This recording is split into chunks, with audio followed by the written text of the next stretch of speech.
Talvez você não tenha percebido, mas até o louvor foi profético nessa manhã.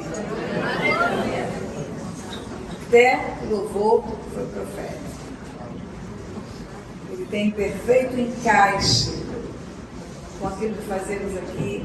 É o mesmo Espírito que está com os levitas. Não há combinação de nada. Eu não digo toque isso, toque aquilo. Eu digo, deixa Deus usar a vida de vocês. E é assim que Ele age. Amém. Eu já preparei as minhas vestes brancas, nós cantamos. Aleluia. Ele vem, Ele vai entrar pela porta. Levantar a porta das nossas cabeças, levantar o portais abertos, para que entre o Rei. Nós aprendemos isso em tantos textos bíblicos, a parábola das virgens. A porta vai se fechar. Eis que estou à porta e bato, se você abrir, eu vou entrar. O ministério de libertação é um ministério de fechar portas para o inimigo, colocá-lo para fora, colocar Jesus dentro da casa. O ministério de libertação tem exatamente esse papel. A cruz do Calvário, ela é perfeita e acabada. Na cruz, Jesus disse: está consumado. A cruz é um tesouro, é um depósito para nós, tem tudo lá. Tem salvação, perdão de pecados, cura, libertação, heranças de bênçãos em lugar das heranças de maldição, tem tudo lá.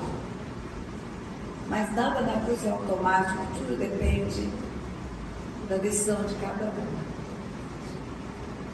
É um tesouro, como se fosse um depósito bancário recheado. Mas se eu não sacar, os recursos estão lá. Eu posso ser pobre de vida com um tesouro guardado. Assim como se eu não tomar posse de uma herança, eu posso ser herdeiro, ter um patrimônio que eu posso tomar posse dele, mas não dei entrada no inventário, e aí eu vou ficar passando necessidades com uma big herança guardada em algum lugar. A cruz é assim. Enquanto eles adoravam, Deus me trouxe à mente alguns versículos bíblicos, eu quero compartilhar com vocês antes de prosseguir. Eu me lembrei que está escrito: eia, são chegadas as bodas do Cordeiro, cuja esposa a si mesmo se ataviou. São chegadas as bodas do Cordeiro, cuja esposa a si mesmo se ataviou. A si mesmo significa ela que se limpa. Não é Jesus que vem para limpar a igreja. A igreja se limpa usando todo o sacrifício de Jesus e todo o sangue derramado naquela cruz. É o sangue derramado que limpa as vestes. As vestes são limpas pelo sangue do Cordeiro. Também Deus me trouxe à memória o texto que está em João 15, por demais conhecido. E eu comecei falando dele para você. Eu sou a videira verdadeira, meu pai é o agricultor. Todo ramo que estando em mim não der fruto, ele corta. E todo que dá fruto, ele limpa, para que produza mais fruto ainda. O que está em Jesus, ele pode ser limpo. O ramo que está em mim, meu pai limpa. Ele não limpa quem não está em Jesus. Ele limpa quem está em Jesus. Então, estar em Cristo não significa estar limpo, chegar limpo. Estar em Cristo Jesus é estar no lugar onde chegamos sujos e podemos ser limpos. Todo ramo que está em mim, meu Pai limpa. E ele diz: vós estáis limpos pela palavra que eu vos tenho falado. A palavra é o verbo que se fez carne e veio habitou entre nós. A palavra é o Filho, a palavra é a verdade. E E conhecereis a verdade vos libertará. Se o Filho vos libertar, verdadeiramente sereis livres. Somos limpos pela palavra. Nós não somos limpos por sacrifícios. Nós não somos limpos por campanhas. Vamos fazer campanha na muralha de Jericó. Vamos fazer campanha de jejum de Daniel. Nós somos limpos pela palavra. Pela palavra. Quando a palavra está em nós, ela é como uma luz, porque Ele é a luz do mundo. E quando a luz chega, as trevas são identificadas. Quando a palavra está em nós, como diz Davi, a lâmpada para os meus pés, ela é luz, ela vai clarear aquilo que eu não vejo e se andar na luz, como Ele na luz está, a palavra diz. Ele é justo para perdoar os pecados, nos purificar de toda injustiça. Perdoar não é sinônimo de purificar. O perdão vem primeiro. Quando o homem está em Cristo, ele já teve o perdão. Ele já se converteu. E aí em Cristo Jesus ele pode ser limpo, purificado pela palavra. Ele pode compreender pela palavra o que errou, o que fez, aonde abriu portas para o inimigo. E ele diz, versículo 4, permanecer em mim e eu permanecerei em vós. Permanecer é um ato continuado. Você subiu um andar de escada, entrou nesse lugar, vai ficar por algum tempo, mas você não vai permanecer aqui. Você vai descer essa escada, vai voltar para a sua cidade. Tem gente que veio de outras cidades, bairros diferentes nesta cidade. Permanecer é ficar. E aí é importante lembrarmos que quando fala que estamos protegidos,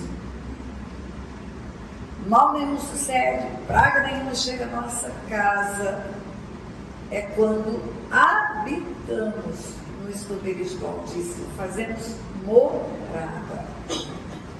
Fazer morada é ocupar e ficar. Não é passageiro, não é eventualmente eu vou até o esconderijo do Altíssimo, eu habito no esconderijo. Eu não escondo lá quando a coisa está difícil, mas eu moro lá. O Salmo 91, muita gente usa como talismã, como um pé de coelho, como um trevo de 4 folhas. Mas se você ler o Salmo 91 direitinho, com um discernimento espiritual, você vai ver que todas as promessas que tem no Salmo, todas têm um fecho. O fecho é, porque a mim se apegou, com amor eu o livrarei. Porque a mim se apegou em razão de haver se apegado, em razão de haver ficado comigo, em razão de fazer a opção de viver comigo, eu vou livrar. Lembra que eu falei para você do Salmo 81? Se o meu povo me escutasse, se Israel andasse nos meus caminhos, eu abateria o inimigo. E termina o Salmo 81 dizendo, e eu o saciaria com o trigo mais fino e com o mel que escorre da rocha. Eu o saciaria com o trigo mais fino e com o mel que escorre da rocha. Isso significa o melhor da terra. Se quiseres o meu vinho, comereis o melhor dessa terra. Se é condicional, é decisão, é escolha, livre-arbítrio. Eu escolho fazer o que é certo. Versículo 4, permanecer em mim, eu permanecerei em vós. Primeiro é eu que escolho permanecer em Deus. O amor de Deus é incondicional. A permanência de Deus na vida de uma pessoa é condicional. A presença de Deus é condicional. Quando eu reparti no grupo do Silvio uma informação ontem à noite, porque eu Fiz uma observação para o videozinho que eu recebi de um homem que move multidões e que ele falou: o pecado não separa o homem de Deus. Separa, está escrito que separa. O filho pródigo foi viver absolutamente, escolheu fazer tudo errado. O pai não deixou de amá-lo. O amor é incondicional. Mas o pai não foi atrás. O pai não foi junto. Foi necessário que aquele filho caísse em si. Cair em si é arrepender-se. Caindo em si, disse: voltarei para a casa do meu pai. E direi: Pai, pequei contra os céus e diante de ti. Não sou digno de chamar teu filho. Quem peca contra o céu e peca diante do pai, não é filho mais. Está morto. A parábola do filho pródigo não deixa dúvida. Teu filho estava morto e viveu, estava perdido e foi achado. Ah, não diz ele estava desviado. Não, não tem desviado. Tem morto. O salário do pecado é morte. E morte é separação de Deus. Morte não é um caixão 7 palmos abaixo, cheio de flores. Morte é separação de Deus. O salário do pecado é a morte. E a morte separa, sim, o homem de Deus. O pai do filho pródigo amou e ficou esperando ele arrepender-se e vir. E quando se arrependeu, ato contínuo, imediato, foi restituída a posição de filho.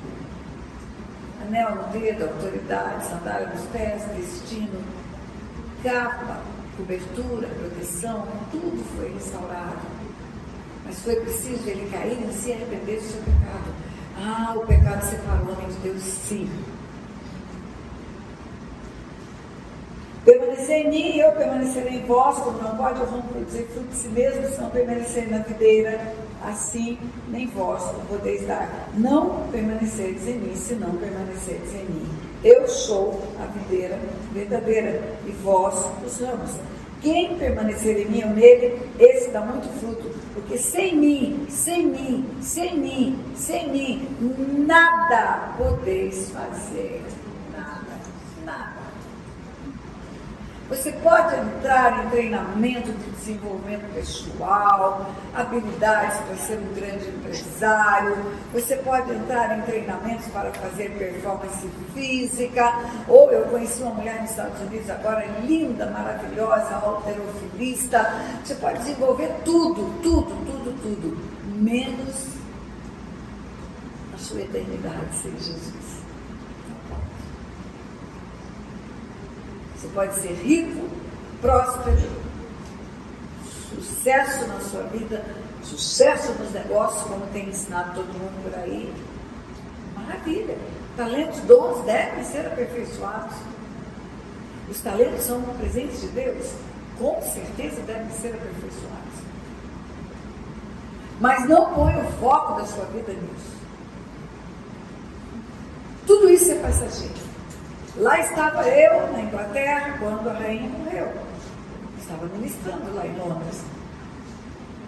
Todo aquele movimento de honras ao corpo dela, de honras à história dela, todos os shoppings, todos os lugares públicos tinham fotos dela. Todos. Os canais de televisão eram o tempo todo falando dela.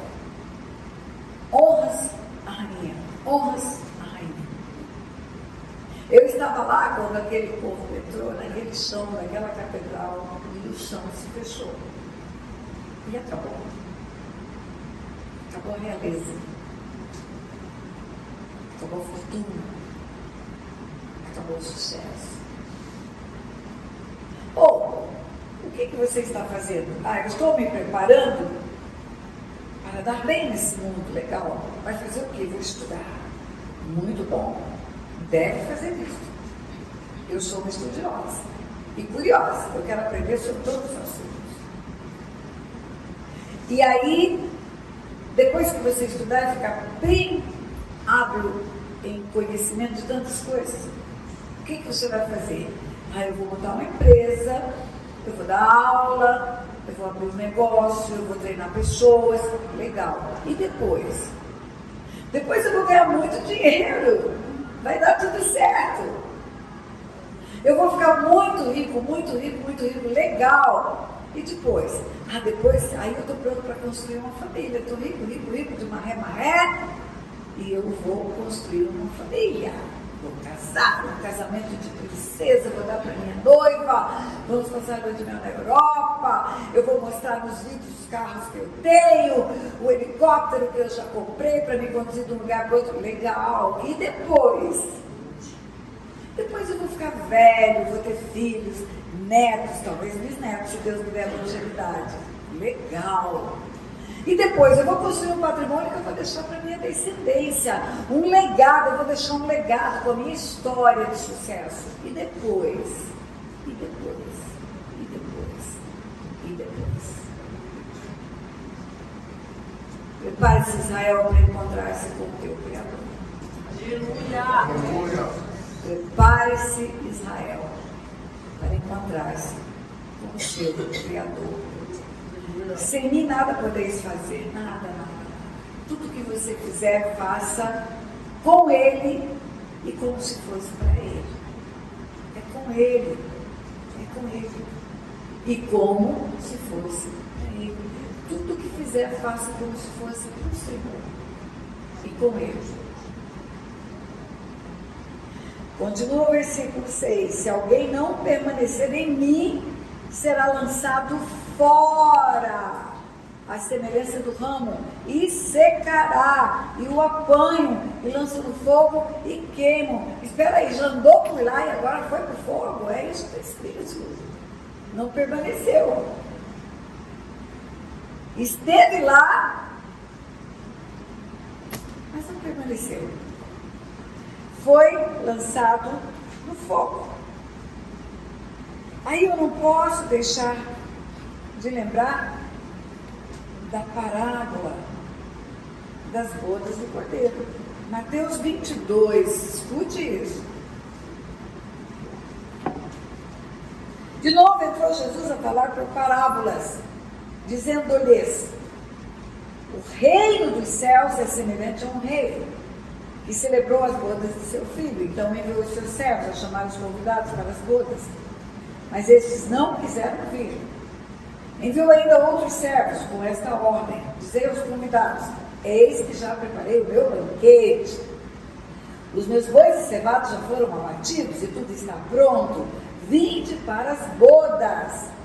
Eles, porém, não se importaram e se foram, um para seu campo, outro para o seu negócio, e outros, agarrando os servos, os maltrataram e os mataram.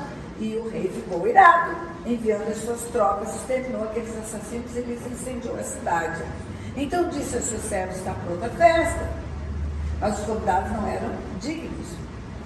E depois para as encruzilhadas dos caminhos, convidai para as bodas a quantos encontrares. E saindo aqueles servos pelas estradas, reuniram todos os que encontraram, maus e bons. E a sala do banquete ficou repleta de convidados. Entrando, porém, o rei, para ver se estavam à mesa, notou ali um homem que não trazia veste nupcial. O rei entra para o banquete, as bodas do cordeiro, e tem um homem que não está com vestes nupcial. Como são vestes nupciais? Brancas. Cantamos aqui: eu já coloquei as minhas vestes brancas. Você não vê uma noiva entrar numa igreja no dia do casamento com um chocolate no vestido, com ketchup, com molho de carne, impecável, sem mancha, sem mácula e sem ruga. Entrando, porém, o rei para ver se estava à mesa, notou ali um homem que não trazia veste nupcial. Entrou na sala do banquete, foi para o lugar das bodas, foi para o lugar das festas, chegou no lugar da festa, mas foi observado pelo rei que ele não estava adequadamente vestido. Veste nupcial, vestes brancas. E perguntou-lhe, o rei perguntou, amigo, como entraste aqui sem veste nupcial?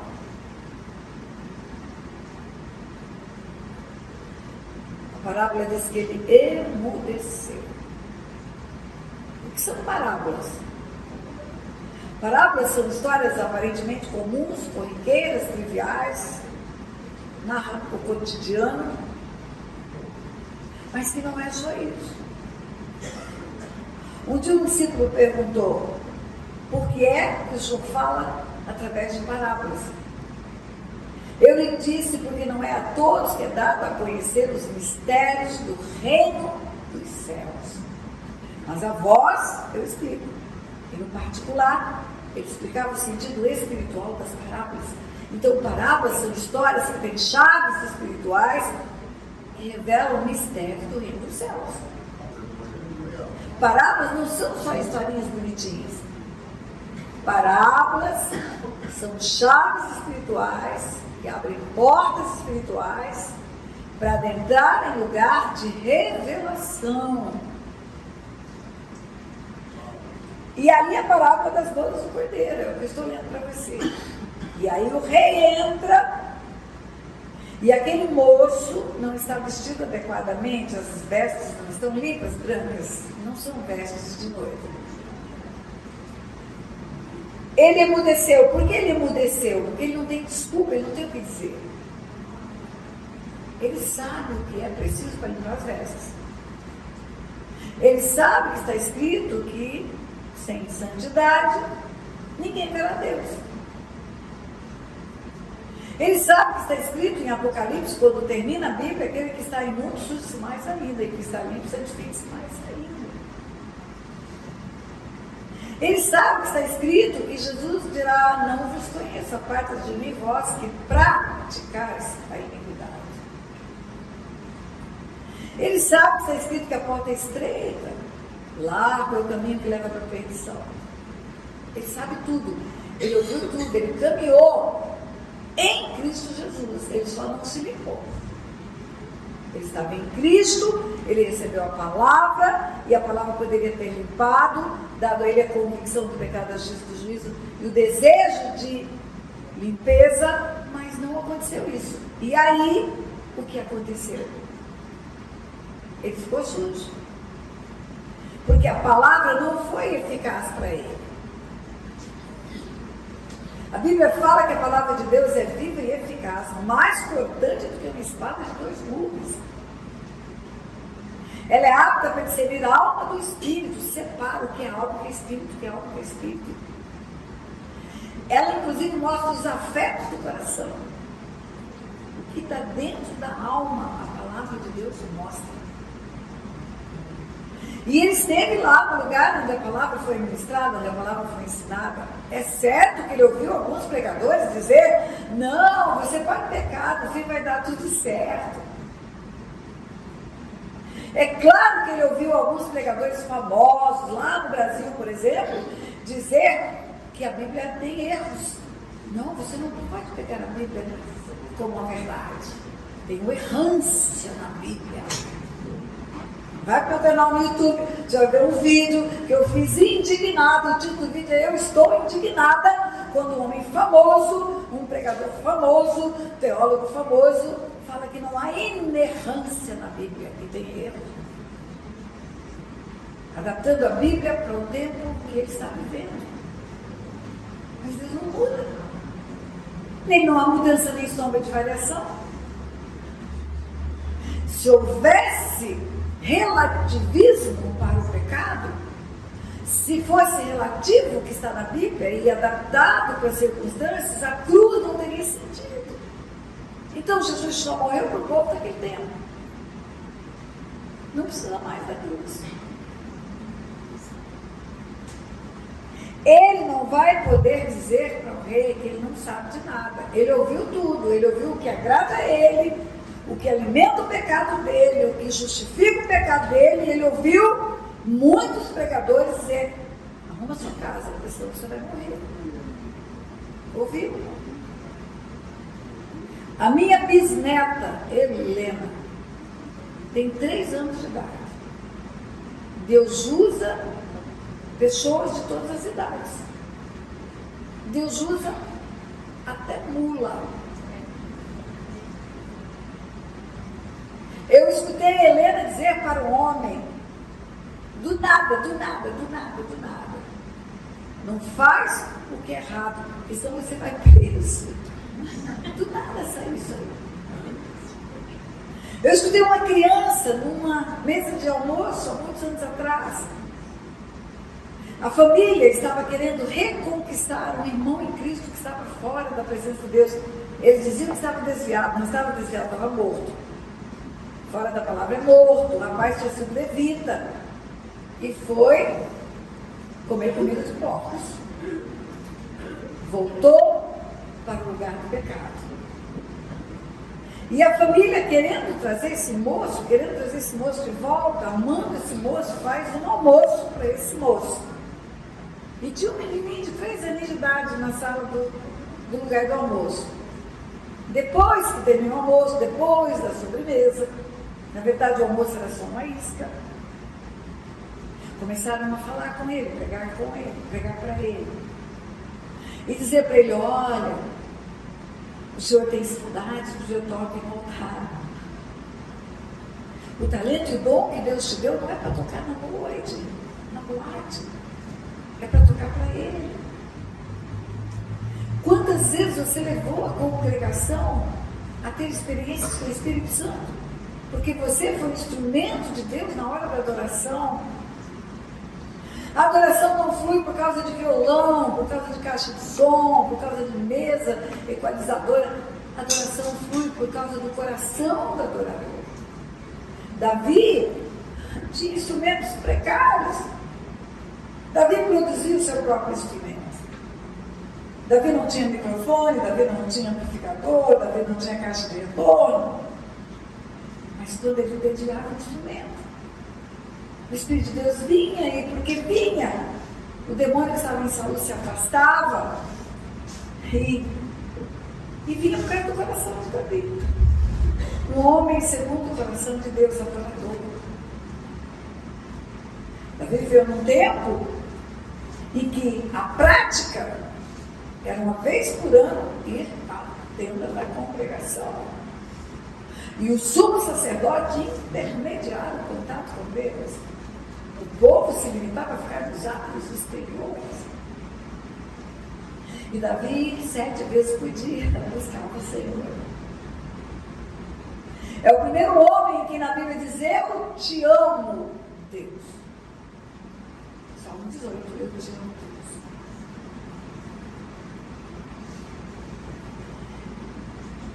O coração dele atraía a presença do Espírito Santo de Deus.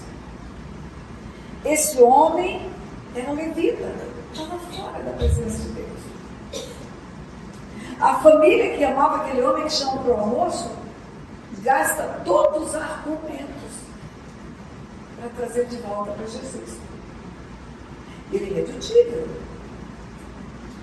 Ele usando argumentos para dizer que Deus está onde ele está. Deus está em toda parte. Deus está lá onde ele está tocando para a noite. E aí um menininho de 3 anos, boca de Deus, levanta e fala para os pais dele, não fala para o levita que está morto. Fala para os pais dele, uma criança. Vocês falaram tudo para ele, vocês só não falaram que ele vai para o inferno. É isso que vocês não falaram. É isso. Simples assim. E aí o rei entra para ver se estava à mesa, notou um homem que não trazia veste nupcial e perguntou, amigo, como entraste aqui sem veste nupcial? Ele emudeceu. Ele vai poder dizer que ele não sabia que a pornografia no celular dele na madrugada é pecado? Ele vai poder dizer que a filha da mulher com quem ele casou, e é segundo casamento, e ela é uma moça bonita, ele deseja aquela moça e está fazendo tudo para assediar aquela moça? Não. Não vai poder dizer. Porque ele não sabia. E ele fica quieto. Então, Então, eu falo que a língua portuguesa que traduz a Bíblia para nós, do grego, hebraico, aramaico, e a língua portuguesa que nós precisamos entender o significado dela.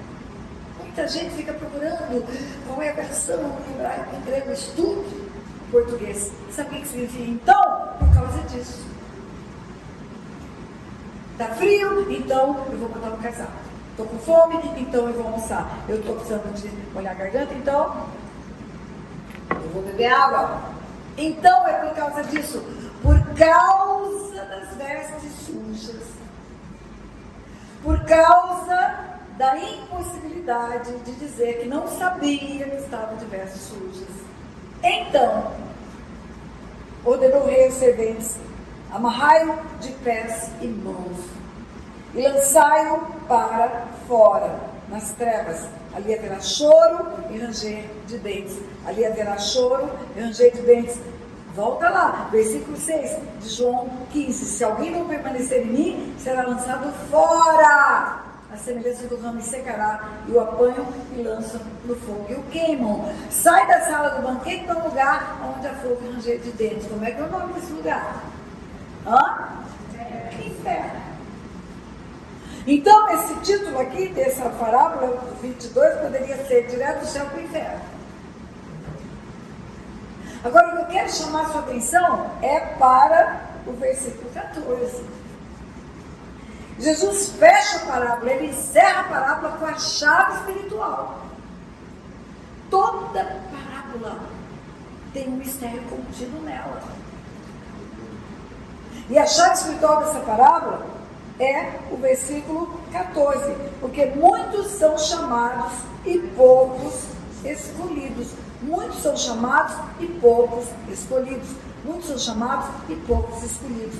Quantas vezes você ouviu esse versículo para falar de ministério? Muitos chamam para ser pregador, evangelista, mas poucos são escolhidos. Quem Deus chama, Ele capacita, e aqueles que são capacitados são os escolhidos. Muitos são chamados, mas poucos são escolhidos pela disponibilidade de vida, de tempo. Não é isso que está na Bíblia. Essa chave espiritual que diz que muitos são chamados e poucos são escolhidos, significa que os escolhidos são aqueles que têm as vestes limpas. Quem são os escolhidos? Os que têm as vestes limpas. Quem são os escolhidos? Os que limparam as suas vestiduras no sangue do Cordeiro. E para que não haja dúvida na minha interpretação, os teólogos de plantão que vão escutar tudo isso, para que não haja dúvida, você vai ver o sermão profético, Jesus falando da sua volta. O sermão profético, Marcos 13, ele falando da sua volta.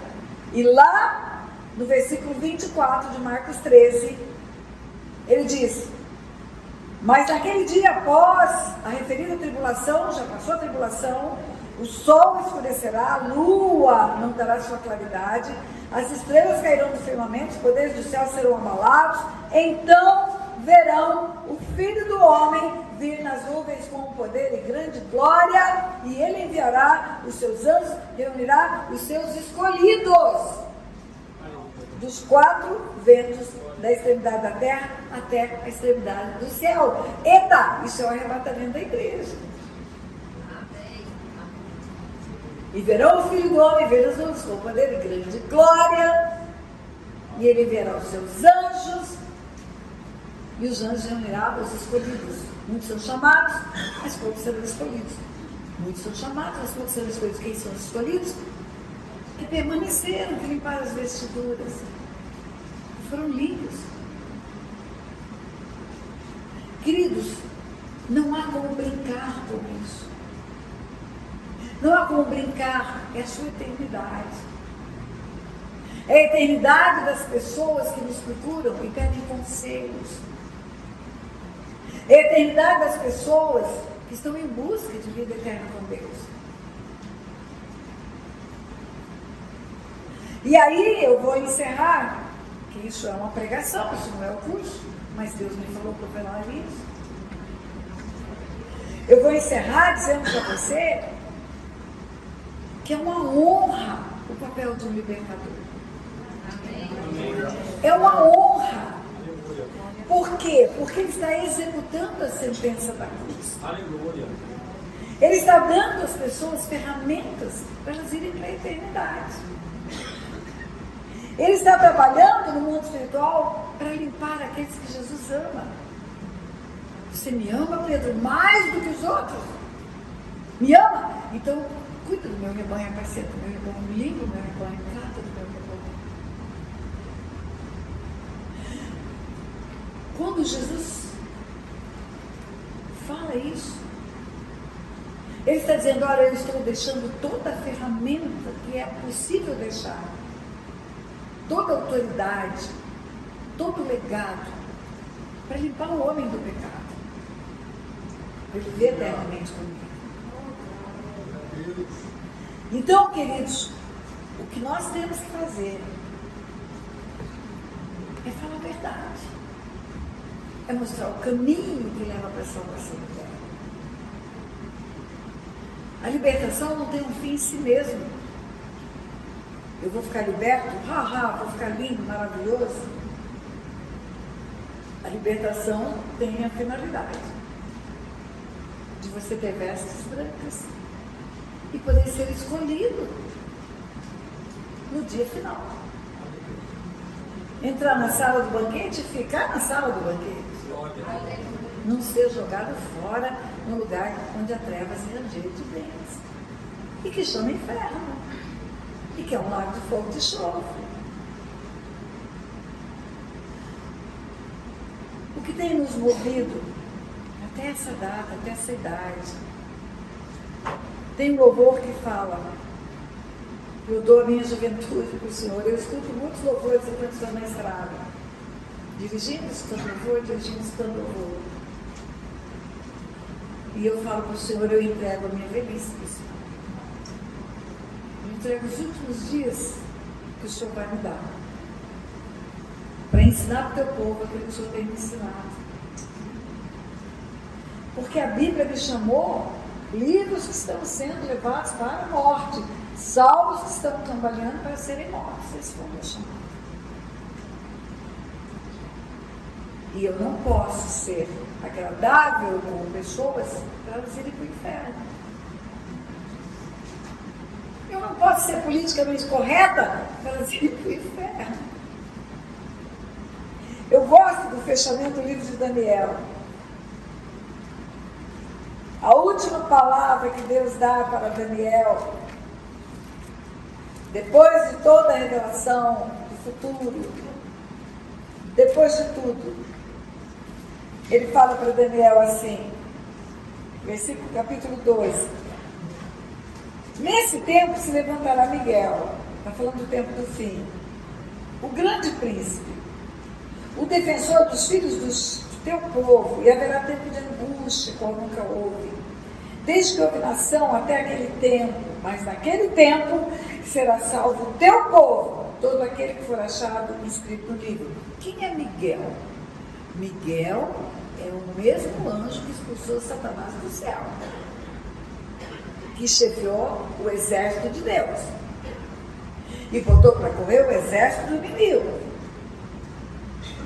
Então se levantará Miguel, o grande príncipe. Ele é um principado, tem o principado de trevas e tem o principado de luz. Quando eu ensino sobre anjos e demônios, eu dou essa hierarquia. Se levantará Miguel, o grande príncipe, o defensor dos filhos do teu povo, e haverá tempo de angústia, o qual nunca houve. Nesse tempo se levantará Miguel, o grande príncipe, o defensor dos filhos do teu povo, e haverá tempo de angústia, o qual nunca houve, desde que houve nação até aquele tempo. Mas naquele tempo, quando Miguel vier, será salvo o teu povo, aquele que for achado escrito no livro. Eu creio que Miguel vai comandar os anjos que virão para Jesus dizer, aquele. Porque Jesus vai recolher os seus escolhidos. E Miguel vem no comando do exército que vai escolher os escolhidos, que vai recolher os escolhidos. Versículo 2. Muitos dos que dormem no pó da terra, ressuscitarão. Uns para a vida eterna, e outros para vergonha e horror eterno. Todos vão ressuscitar. Todos vão passar pela primeira morte. Não tem ninguém na face da terra que tem mais de 150 anos. Todo mundo está dormindo. E todo mundo vai ser chamado. Jesus deu provas do poder que ele tem sobre a morte. Ele chama uma menina que acabou de morrer, filha de Jairo. Algumas pessoas podiam dizer, não, ela não estava morta, ela estava só em coma. Mas ele chama o menino que já estava indo para ser sepultado. Ninguém sepulta na hora que morre. A família tem que chegar, chorar junto. O sepultamento é pelo menos um dia depois, mas naquele tempo era 2, 3 dias, porque as viagens eram longas, demoradas, difíceis. Então aquele menino estava morto há muitas horas, talvez mais de um dia, e estava indo para o túmulo. E a mãe era viúva, só tinha de filho, ele era filho único, e aquela mulher está chorando, e ela está indo para sepultar o filho, e Jesus está vindo com a multidão, e olha para aquela mulher e tem misericórdia dela. E chama o menino para a vida, e o menino levanta. E para que não houvesse dúvida do poder sobre a morte, ele chama Lázaro, que estava sepultado há 4 dias. Vamos fazer uma continha? 4 dias enterrado, mais 2 dias sendo honrado pela família, ou pelo menos um dia esperando chegar os parentes, os amigos. Pelo menos 5 dias de morto, está podre. Já cheira mal. Mas Jesus mostra o poder dele sobre a morte. Lázaro veio para fora. Ele deu provas. Quando ele voltar para recolher o seu povo, ele vai chamar e a morte vai entregar os mortos. Nós vimos isso em Apocalipse. Vai entregar os mortos. Todos ressuscitarão. Todos. Uns vão ganhar um corpo novo, glorificado. Vou contar um segredo para vocês. Eu creio, não está escrito, eu creio no meu espírito, que na ressurreição dos mortos, nós ressuscitaremos com um corpo glorificado na faixa dos 30 anos de idade. Por que a senhora acredita, pastora? Por quê? Porque o homem formado por Deus, o primeiro homem, e nele estava contido toda a raça humana, Deus não formou um bebezinho e nem formou um velhinho. Deus formou um homem na plenitude do seu vigor. E a primícia da ressurreição é Jesus. E ele foi ressuscitado na faixa de 30 anos. Então eu vejo isso como um sinal de Deus, que na ressurreição nós teremos um corpo de aproximadamente 30 anos. Gente, isso vai ser maravilhoso, sabe por quê? É a plenitude do vigor, é a plenitude da força. O pessoal ficou animado.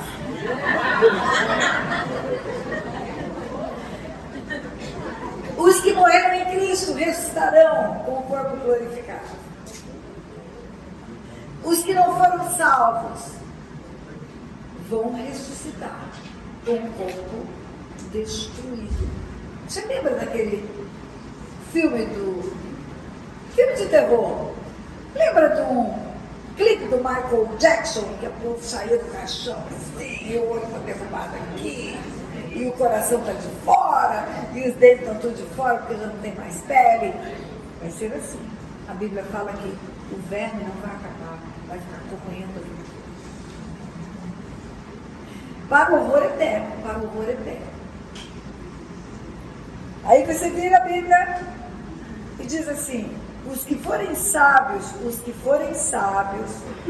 resplandecerão como o fulgor do firmamento. Deus está falando para Daniel. E os que a muitos conduzirem à justiça, como as estrelas, sempre e eternamente. O que é conduzir uma pessoa para a justiça? Não significa só ser salvo. Significa livrar os que estão sendo levados à morte e salvar os que estão indo cambaleando para serem mortos. É o que você está aprendendo a fazer aqui. Você está aprendendo a limpar pessoas, cuidar de pessoas. Você está limpando a noiva. As vestes sujas estão sendo limpas. É esse o papel do libertador. É esse o sentido do libertador. Quando você vê Deus falar dos nossos pastores, ai dos nossos pastores, você vai ver. Versículo, capítulo 34 de Ezequiel. Veio a minha palavra do Senhor dizendo: filho do homem, profetiza contra os pastores de Israel e diz-lhes: assim diz o Senhor Deus, ai dos pastores que apacentam a si mesmo e não apacentam as ovelhas. Pedro, você me ama mais do que esse? Apacenta as minhas ovelhas. Comeis a gordura, vestidos da lã e degolais cevada e não apacentais as ovelhas. A fraca não fortaleceste, a doente não curaste, a quebrada não ligaste, a desgarrada não tornaste a trazer e a perdida não buscaste, mas dominais sobre elas com rigor e dureza. E assim se espalharam por não haver pastor. Se tornaram pasto para todas as feras do campo, os demônios. Ai dos nossos pastores de Israel. Antes, no capítulo 33, fala do dever do atalaia.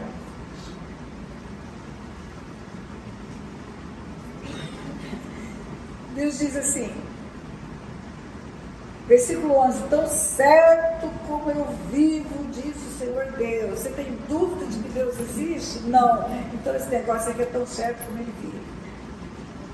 Não tenho prazer na morte do perverso, mas em que o perverso se converta do seu caminho e viva. Convertei-vos e vivei. Convertei-vos dos vossos maus caminhos. Por que haveríamos de morrer, ó casa de Israel? Tu, pois, filho do homem, diz aos filhos do teu povo: a justiça do justo não o livrará no dia da sua transgressão. Contra a perversidade do perverso, não cairá por ela no dia em que se converter na sua perversidade. Converta-se ao Senhor. Você é chamado para ser atalaia. No versículo 6 ele diz assim: se o atalaia vir que vem a espada e não tocar a trombeta e não avisar o povo, e se a espada vier e abater a vida dentre eles, e eles forem abatidos na sua iniquidade, o sangue eu demandarei do atalaia. O que significa isso? Aquele pastor, aquele profeta, aquele homem de Deus conhece a Bíblia, que sabe a verdade. Fica apacentando ovelha, passando a mão na cabeça por causa do dízimo alto. Que fica usando o púlpito para pregar outra coisa que não seja salvação e libertação. Vai ser responsável pela morte de milhares de pessoas na terra. É. E Daniel, escuta, vai resplandecer, porque está convertendo as pessoas, está levando para a justiça. Que Deus tenha misericórdia de nós.